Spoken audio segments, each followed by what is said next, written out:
കഴിഞ്ഞ കുറേ ദിവസങ്ങളായി സാമൂഹ്യ മാധ്യമങ്ങളിലൂടെ വൈറലായ ഒരു വീഡിയോ അതിലെ പ്രധാന കഥാപാത്രമായ ചേട്ടത്തിയെ നമ്മൾ പല സ്ഥലത്തും അന്വേഷിച്ചു. ഒടുവിൽ ശ്രീനാരായണപുരം കുടുംബാരോഗ്യ കേന്ദ്രത്തിൽ വെച്ച് കണ്ടുമുട്ടി. അവിടുത്തെ ഹെൽത്ത് ഇൻസ്പെക്ടർ ലതയാണ് മഴക്കാല രോഗങ്ങളുടെ പ്രതിരോധ ബോധവൽക്കരണത്തിനായി വീഡിയോ തയ്യാറാക്കിയത്. പ്ലാക്കാട് എവർഷൈൻ ക്ലബിലെ ബാലവേദി കൂട്ടുകാരും സഹപ്രവർത്തകനായ ജോൺസണും കഥാപാത്രങ്ങളായി. മലർന്നിരുന്നാല് മഴവെള്ളം വീണാൽ എന്ത് പറ്റുമെന്ന് പറഞ്ഞു കൊടുക്കും മക്കളെ.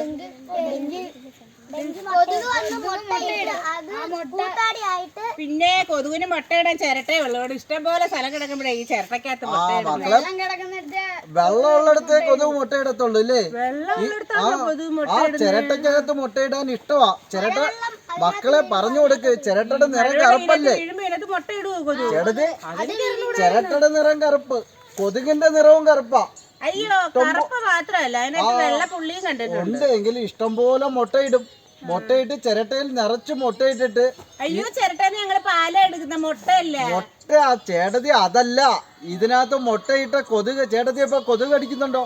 കൊതുക് വരും, അത് പണ്ടേ ഉള്ളതല്ലേ കൊതുക്. ഇപ്പം വന്ന കൊതുകല്ലേ, കൊതുക് പണ്ടേ വരുന്നതാ. ആ കൊതുക് കടിക്കുമെന്ന് പറയാ. കൊതുക് കടിച്ചു കഴിഞ്ഞാല് എന്ത് പനിയാ മക്കളെ വരുന്നു? ഡെങ്കിപ്പനി വരും.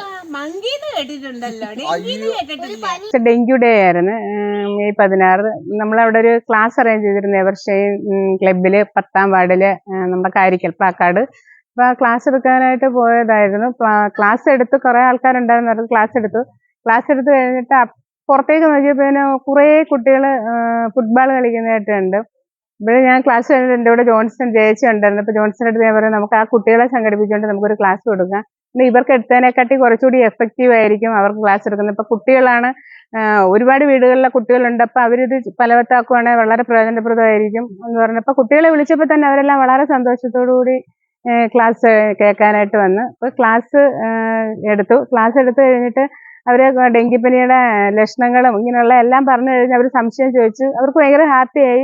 അപ്പോഴും ഞാൻ വെളിയിലേക്ക് ഇങ്ങനെ വെറുതെ നോക്കിയത്. അപ്പോൾ റബ്ബർ തോട്ടം കണ്ടപ്പം ഞാൻ പെട്ടെന്ന് പറഞ്ഞ്, നമുക്ക് ആ റബ്ബർ തോട്ടത്തിൽ പോയിട്ട് നമുക്കൊരു വീഡിയോ എടുക്കാം. കാരണം കൊതുകിന്റെ പ്രചരണ സ്ഥലം കൂടുതലായിട്ട് നമ്മൾ കേസുകൾ കണ്ടുവരുന്നത് റബ്ബർ തോട്ടത്തിൽ നിന്നുള്ള. കാരണം റബ്ബർ വെട്ടിയതിന് ശേഷം ആരും അത് കമത്തി വയ്ക്കാറില്ല. ചിരട്ടയിൽ തന്നെ വെള്ളം നിന്നിട്ട് ശരിക്കും ലാർവയാണ് എല്ലായിടവും കിടന്നത്. മഴക്കാലം ആയാൽ കൂടുതലായി കണ്ടുവരുന്നത് തന്നെ. അതുപോലെ ഇവര് സന്തോഷമായിട്ട് അവരെല്ലാം കൂടി വന്ന് വീണ്ടും വീഡിയോ. അപ്പം ഞാൻ അവരോട് പറഞ്ഞു, കൊതുകിന്റെ പ്രചരണ സ്ഥലം, ഉറവിട സ്ഥലം ഇതാണെന്നുള്ളതാണ്. ഇതിന്റെ ഒരു സന്ദേശം കൊടുക്കാൻ വേണ്ടിയിട്ടാണ്. അപ്പം നമ്മൾ പറയുന്നത്, നിങ്ങൾ അവരെ കൂട്ടത്തിൽ കൂടണം, ക്വസ്റ്റ്യൻ ചോദിക്കണം എന്നൊക്കെ മാത്രമേ പറഞ്ഞുള്ളൂ. വെറുതെ ഒരു ഇത് കൊടുത്തിട്ട് ജോൺസന്റെ അടുത്ത് ഞാൻ പറഞ്ഞു, ജോൺസൺ ഇങ്ങനെ വരണം, എന്നിട്ട് ഞാൻ എന്തോ ചെയ്യുന്നതെന്ന് ചോദിക്കണം, എന്നിട്ട് ഞാൻ അതിന്റെ മറുപടി പറഞ്ഞോളാം, പിന്നെ നമുക്ക് കണ്ടിന്യൂ ചെയ്യാന്ന് പറഞ്ഞു. അങ്ങനെ ജോൺസൺ അവരുമായിട്ട് വന്നിട്ട് എന്നോട് ചോദിക്കുന്നതിന് അപ്പം തന്നെ എൻ്റെ മനസ്സിൽ തോന്നിയ ആശയങ്ങളാണ്. ഒരു പ്ലാൻ മനസ്സിലുണ്ടായിരുന്നത് മാത്രമല്ലാതെ ആശയം എഴുതി വെക്കുകയോ ഇടിക്കുകയോ ഒന്നും ചെയ്തിരുന്നില്ല. അപ്പോൾ അങ്ങനെ ചെയ്തു. പക്ഷെ കുട്ടികൾ വളരെ മിടുക്കരായ കുട്ടികളായിരുന്നു. ഇപ്പോൾ അതിനകത്തൊരു കൊച്ചുകുട്ടി, ഞാൻ റബ്ബർ ചിരട്ട നാളെ കമത്താന്ന് പറയുമ്പോൾ അവൻ അപ്പം തന്നെ കൈ ചൂണ്ടിക്കൊണ്ട് പറയുന്നുണ്ട്, നാളെ അല്ല ഇന്നെന്ന്. അപ്പം അത് കേൾക്കത്തില്ലെന്ന് എനിക്ക് അതിന് ശബ്ദാനയുടെ ജോൺസൺ സംസാരിച്ചുകൊണ്ട് അത് പുറത്ത് കേൾക്കില്ല എന്ന് എനിക്കൊണ്ട് ഞാൻ അത് എടുത്ത് വീണ്ടും പറയുന്നുണ്ട്. അപ്പൊ അതൊരു മിടുക്കനാണ്. അവൻ അങ്ങനെ തോന്നിയത് എനിക്ക് അവനെ ഒന്ന് അപ്രീഷിയേറ്റ് ചെയ്യണം, അവിടെ പോയിട്ട് അവനൊരു സമ്മാനം കൊടുക്കണമെന്നൊക്കെ ആഗ്രഹമുണ്ട്.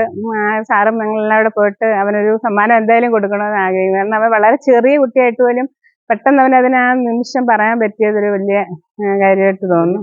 ടീമാണ് ചെയ്തത്. നമ്മുടെ ആരോഗ്യ പ്രവർത്തകർ, പ്രത്യേകിച്ച് നമ്മുടെ ഹെൽത്ത് ഇൻസ്പെക്ടർ ശ്രീമതി ലതയുടെ നേതൃത്വത്തിലാണ് ചെയ്തത്. എച്ചയും ജയച്ചയും കൂടെ ഒരുമിച്ച് ചെയ്ത ഒരു വീഡിയോ ആണ്. ഇപ്പോൾ മഴക്കാല പൂർവ്വ ശുചീകരണവുമായിട്ട് ബന്ധപ്പെട്ട് ഡെങ്കിപ്പനിക്കെതിരെ ഉള്ള ഒരു ബോധവൽക്കരണം എന്നുള്ള രീതിയിലാണ് ചെയ്തത്. അപ്പോൾ അത് കുട്ടികൾ നമ്മളുടെ ഏരിയയിൽ തന്നെയുള്ള ബാലവേദിയിലെ കുട്ടികളെ കൂടെ ചേർത്തുകൊണ്ട് അവരെ കൂടെ അഭിനേതാക്കളാക്കിക്കൊണ്ട് പെട്ടെന്ന് ആ ഒരു സമയത്ത് പെട്ടെന്നുള്ള ഒരു ഐഡിയയുടെ പുറത്ത് ചെയ്തതാണ്. ഇത്തരം ചെറിയ കലാപ്രവർത്തനങ്ങൾ നേരത്തെ തന്നെ നമ്മളുടെ ഹെൽത്ത് ഇൻസ്പെക്ടറുടെ ഭാഗത്ത് നിന്ന് നടക്കാറുണ്ട്. പ്രത്യേകിച്ച് ഓട്ടം തുള്ളൽ, തിരുവാതിര ഉൾപ്പെടെയുള്ള നമ്മുടെ ആരോഗ്യ സന്ദേശം ഉൾക്കൊള്ളിച്ചുള്ള ഇത്തരം നാടൻ കലാരൂപങ്ങൾ അവതരിപ്പിക്കുന്നതിൽ വളരെ ശ്രദ്ധ കേന്ദ്രീകരിക്കുന്ന ഒരാളാണ്. അപ്പോൾ അത് നല്ല രീതിയിൽ തന്നെ ജനങ്ങളിലേക്ക് അത് എത്തിച്ചേരാറുമുണ്ട്. പ്രത്യേകിച്ച് ഇപ്പോൾ ഒരു സോഷ്യൽ മീഡിയയുടെ ഒരു കാലഘട്ടമായതുകൊണ്ട് തന്നെ കുട്ടികളിലേക്കും യുവജനങ്ങളിലേക്കും ഇത്തരം ചെറിയ വീഡിയോകൾ ചെയ്ത് വളരെ ശ്രദ്ധ ആകർഷിക്കാൻ നമുക്ക് കഴിയുന്നുണ്ട്. ഇപ്പോഴത്തെ ഈ മഴക്കാല പൂർവ്വ ശുചീകരണത്തിനും ഈ ഒരു ബോധവൽക്കരണ വീഡിയോ ഒരുപാട് പ്രയോജനം ചെയ്തിട്ടുണ്ട്. അപ്പോൾ നമ്മളുടെ പവിത്രേശ്വരം ഗ്രാമപഞ്ചായത്തിലാണെന്നുണ്ടെങ്കിൽ തന്നെ വിവിധ തരം രോഗങ്ങൾ വരുന്ന ഒരു സാഹചര്യത്തിൽ അതിനെല്ലാം തടയാൻ നമ്മളെല്ലാവരും ഒത്തൊരുമിച്ച് നിൽക്കുക എന്നുള്ളൊരു സന്ദേശം ഉൾക്കൊള്ളിച്ചുകൊണ്ടാണ് ഇത്തരം പ്രവർത്തനങ്ങൾ നടത്തിപ്പോരുന്നത്. ഐഡിയ തോന്നാൻ കാരണം എൻ്റെ സീനിയറായിട്ടുള്ള ഹെൽത്ത് ഇൻസ്പെക്ടർ നേരത്തെ ഇതുപോലുള്ള കാര്യങ്ങളിലൊക്കെ വളരെ ഭംഗിയായിട്ട് കാര്യങ്ങൾ ചെയ്യുന്ന ആളായിരുന്നു. പിന്നെ അത്യാവശ്യം നല്ലോണം ഞാൻ ക്ലാസ്സുകളൊക്കെ എടുക്കും. അപ്പം എനിക്ക് സാറിനെ കൂടെ കിട്ടിയപ്പോൾ സാറിന് തോന്നുന്ന ഐഡിയാസൊക്കെ ഞങ്ങൾ വളരെ ഫലപ്രദമായിട്ട് പ്രാവർത്തികമാക്കാറുണ്ടായിരുന്നു. കഴിഞ്ഞ വർഷം ഇവിടെ മലനട സ്കൂളിൽ വെച്ച് ഒരു പ്രോഗ്രാം പുകയില വിരുദ്ധ ദിനത്തെക്കുറിച്ച് നല്ല ഇതുപോലെ ഒരു പരിപാടി ഞങ്ങൾ അവതരിപ്പിച്ചു. എല്ലാ പ്രാവശ്യവും ഈ ദേശീയ ദിനങ്ങളിൽ ഓരോ ദേശീയ ദിനങ്ങളിലും വളരെ കാര്യമായിട്ട് ഓരോ പരിപാടികൾ ഞങ്ങൾ ചെയ്യാറുണ്ട്. പക്ഷെ ഞങ്ങളങ്ങനെ പരസ്യമായിട്ടൊന്നും ഇതുവരെ കൊടുക്കാറില്ല. വളരെ ഈ ഫീൽഡിലൊക്കെ പോകുമ്പോൾ ഇപ്പം തന്നെ ഞങ്ങൾ ഈ ഒരു പരിപാടി ചെയ്തതെന്ന് പറഞ്ഞാൽ ഫീൽഡിലൊക്കെ പോകുമ്പം നമ്മൾ സ്കൂളുകളിലൊക്കെ ഡ്രൈ ഡേ ആചരിക്കലുണ്ട്, വീടുകളിലുണ്ട്, സ്ഥാപനങ്ങളിലുണ്ട്. അപ്പോൾ നമ്മൾ ശരിക്കും ഇതുമായിട്ട് ബന്ധപ്പെട്ട് പഞ്ചായത്ത് തലത്തിൽ മീറ്റിങ്ങും എല്ലാം കഴിഞ്ഞ് വാർഡ് തലത്തിൽ ഞങ്ങളുടെ മീറ്റിങ്ങിൽ പങ്കെടുത്തു. അപ്പോൾ കുറച്ചധികം കുട്ടികളെ കിട്ടിയപ്പോൾ അവിടെ ഫുട്ബോൾ കളിക്കുന്ന കുട്ടികളെ കിട്ടിയപ്പം ഞങ്ങളുടെ സാറിന് തോന്നിയ ഐഡിയ പെട്ടെന്ന് ഞങ്ങളങ്ങ് പ്രാവർത്തികമാക്കി. എന്ന് പറഞ്ഞാൽ മറ്റു ഒന്നും നോക്കാതെ തന്നെ ഏകദേശം നമ്മൾ ആരോഗ്യ വകുപ്പിൽ വർക്ക് ചെയ്യുമ്പോൾ നമുക്ക് നമ്മുടേതായ രീതിയിലൊരു ഐഡിയ നമുക്കുണ്ടല്ലോ. അത് വെച്ചിട്ട് കുട്ടികളെ കൂടെ കിട്ടിയപ്പോൾ കുട്ടികളെ നമ്മൾ ഒരു സിനിമയിലൊക്കെ നിങ്ങളുടെ മുഖം കാണിക്കാമെന്നൊക്കെ പറയുന്ന കുട്ടികൾ പറയാൻ ഞങ്ങൾ റെഡിയാണെന്ന് പറയും. അങ്ങനെ ഞങ്ങൾ കുട്ടികളെ തോട്ടത്തിലേക്ക് കൊണ്ടുപോവുകയും കുട്ടികളിൽ വീടുകളിൽ അവർ ഡ്രൈ ഡേ ആചരിക്കുന്ന പോലെ തന്നെ തോട്ടത്തിൽ ചിരട്ട കമുത്താനുമുള്ള ഒരു നിർദ്ദേശമൊക്കെ കൊടുത്ത് അവരൊക്കെ വളരെ ഉഷാറായിട്ടുണ്ട്. അവരത് വീടുകളിലും എല്ലാം കൃത്യമായിട്ട് ചെയ്യാമെന്ന് പറഞ്ഞിട്ടുണ്ട്. അപ്പോൾ ഞങ്ങൾ മറ്റ് ഒന്നും മനസ്സിൽ ഉദ്ദേശിച്ചിട്ടല്ല, കുട്ടികളെ നല്ല രീതിയിൽ ഇതിലേക്ക് കൊണ്ടുവരിക എന്നത് മാത്രമായിരുന്നു ഞങ്ങളുടെ ലക്ഷ്യം. പ്ലാൻ ചെയ്തൊന്നുമില്ല, അപ്പൊ തോന്നിയതാ. അങ്ങനെ എനിക്കൊരു പ്ലാനിങ് ഉണ്ടായിരുന്ന ഞാൻ അതിനുള്ള ഇപ്പം അങ്ങനെയാണ് ഞാനൊരു ഫുൾ കൈ ഷർട്ടൊക്കെ ഇട്ട് ഒരു കൈലിയൊക്കെ എടുത്ത് അങ്ങനെ തന്നെ പോകുമായിരുന്നു. നമ്മുടെ കയ്യിൽ ഒന്നുമില്ലായിരുന്നു. ഇപ്പം എനിക്ക് അത്യാവശ്യം ഒരു ബക്കറ്റും ഒരു തോർത്തും മാത്രം മതിയായിരുന്നു. അപ്പൊ എന്റെ കൂടെയുള്ള ആഴ്ച പോയിട്ട് ഒരു ബക്കറ്റ് സംഘടിപ്പിച്ചു തന്നു. പക്ഷെ തോർത്ത് അവിടെ എങ്ങും കിട്ടിയില്ല. ഞാൻ എന്റെ ഷോള് തന്നെ തലയിൽ കെട്ടിക്കൊണ്ടാണ് തോർത്തൊന്നും കിട്ടിയില്ല. എന്ന് പ്ലാൻഡ് ആയിരുന്നെങ്കിൽ നമ്മൾ അതിനുള്ള സാധനമായിട്ട് തന്നെ പോകുമായിരുന്നു. കാരണം ബാക്കിയുള്ള വീഡിയോസ് ഒക്കെ ചെയ്യുമ്പോൾ നമ്മൾ പ്ലാൻ ചെയ്ത് ചെയ്യാറുള്ള ഇഷ്ടംപോലെ ബോധവൽക്കരണ വീഡിയോസ് ചെയ്തിട്ടുണ്ട്. അതിന് ആദ്യത്തെ കാരണം എന്ന് പറയുമ്പം അത് എപ്പോഴും ഞാൻ ഓർക്കും. ഞാൻ ആലപ്പുഴ പള്ളിപ്പാട് ജോലി ചെയ്യുന്ന സമയത്ത് ഡോക്ടർ ഷിബു ജയരാജ് സാർ ഇതിന് ഭയങ്കര സപ്പോർട്ടാണ്.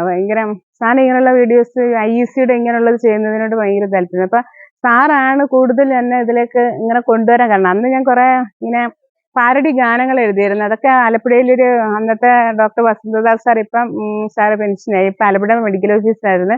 അപ്പൊ സാറ് കൂടെ ചേർന്നിട്ട് ഒരു വലിയൊരു ആൽബം തന്നെ ചെയ്തിരുന്നു. കുറെ പാട്ടുകൾ കുറെ ആളുകളുടെ ചേർന്നുണ്ട്. പിന്നെ സാറ് ഫുൾ സപ്പോർട്ടായിരുന്നു. സാറ് കുറെ നമ്മളെ അപ്രീഷിയേറ്റ് ചെയ്യുകയും നല്ല മെന്റൽ സപ്പോർട്ടാണ്. ഇപ്പോഴും സാറ് വീഡിയോസ് ഒക്കെ കാണുമ്പോൾ അതിന് നല്ല സപ്പോർട്ടായിട്ട് പറയാറൊക്കെ ഉണ്ട്.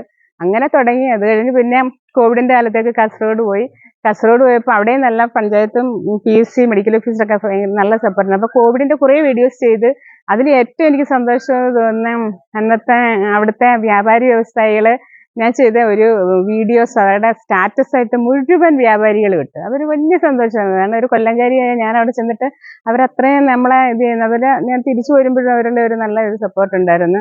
അങ്ങനെ അവിടെ കുറെ വീഡിയോസ് ഒരു 2-3 തിരുവാതിര ചെയ്തു. തിരുവാതിരയ്ക്കൊക്കെ അവിടുത്തെ സ്റ്റാഫ് ഫുള്ള് എല്ലാവരും നല്ല സപ്പോർട്ടാണ്. ഇവിടെ ആണെങ്കിലും ഞാൻ ചെയ്യുന്ന വീഡിയോസിനൊക്കെ എന്നെ സ്റ്റാഫ് എല്ലാം സപ്പോർട്ട് ചെയ്യാറുണ്ട്. ഒരു നല്ലതാണെന്ന് പറയാറുണ്ട്. ഫുള്ളി സപ്പോർട്ടാണ് സാറും ഡോക്ടറും സ്റ്റാഫ്. ഇപ്പം എതിരെണ്ണത്തിന് എനിക്ക് തന്നെ ചെയ്യാൻ പറ്റാത്ത വീഡിയോസ് ഒക്കെ ഉണ്ട്. അതൊക്കെ ഇവര് എനിക്ക് സപ്പോർട്ട് ചെയ്ത് നിൽക്കാറുണ്ട്. കോൽകളി, തിരുവാതിര കളി, ബോധവൽക്കരണം നടത്തും. അത് എഫക്റ്റീവ് എന്ന് വെച്ചാൽ അതിന് ഏറ്റവും എനിക്ക് തോന്നിയത് ഈ വീഡിയോസ് ആണ് ഏറ്റവും കൂടുതൽ. അത് കുറച്ചുകൂടെ ആളുകൾ ഇതൊക്കെ യൂസ് ചെയ്യാൻ തുടങ്ങിയത് കൊണ്ടാണോ എന്നറിയത്തില്ല.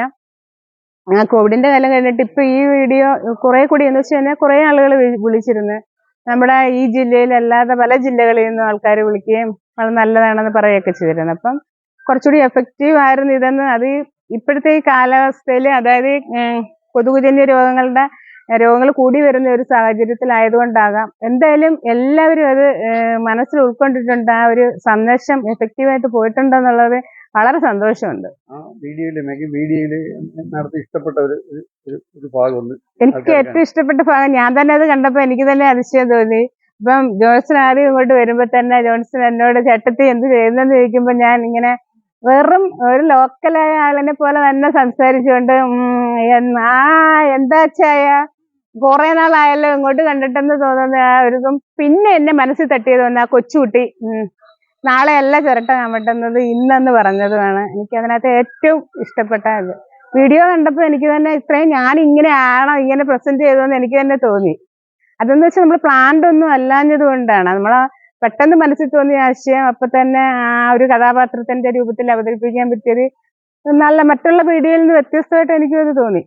പഞ്ചായത്തിന്റെ നല്ല സപ്പോർട്ട് ഉണ്ട്. പഞ്ചായത്തിന്റെ അവര് ഇപ്പൊ തന്നെ ഒരു വീഡിയോസ് ചെയ്യാതിരിക്കുമ്പോൾ വൈസ് പ്രസിഡന്റും ഒക്കെ ഇപ്പൊ എന്താ ഒന്നും ചെയ്യാത്തതെന്നൊക്കെ ചോദിക്കുന്നുണ്ടായിരുന്നു. അവരുടെ നല്ല സപ്പോർട്ട് ഉണ്ട്, അപ്രീഷിയേറ്റ് ചെയ്യാറുണ്ട്. പ്രസിഡന്റ് ഒക്കെ തന്നെ വീഡിയോ കണ്ടപ്പോൾ തന്നെ പല ഗ്രൂപ്പുകളിലേക്ക് ഷെയർ ചെയ്ത് വൈസ് പ്രസിഡന്റ് എല്ലാം എല്ലാ വാർഡ് ജനപ്രതിനിധികളും ഫുൾ സപ്പോർട്ടാണ്, നമ്മൾ അപ്രീഷിയേറ്റ് ചെയ്യാറുണ്ട്. അതുപോലെ തന്നെ PHCയുടെ സ്റ്റാഫ്, മെഡിക്കൽ ഓഫീസർ, കൊല്ലത്തിലെ മാസ് മീഡിയ വിങ് ഒക്കെ നല്ല സപ്പോർട്ടാണ്. കൊല്ലം മൂന്നാംകുറ്റി സ്വദേശിയാണ് ലത. ഭർത്താവ് റിട്ടയർഡ് വില്ലേജ് ഓഫീസർ രാജീവാണ്. ശ്രീരാഗ് മകനും.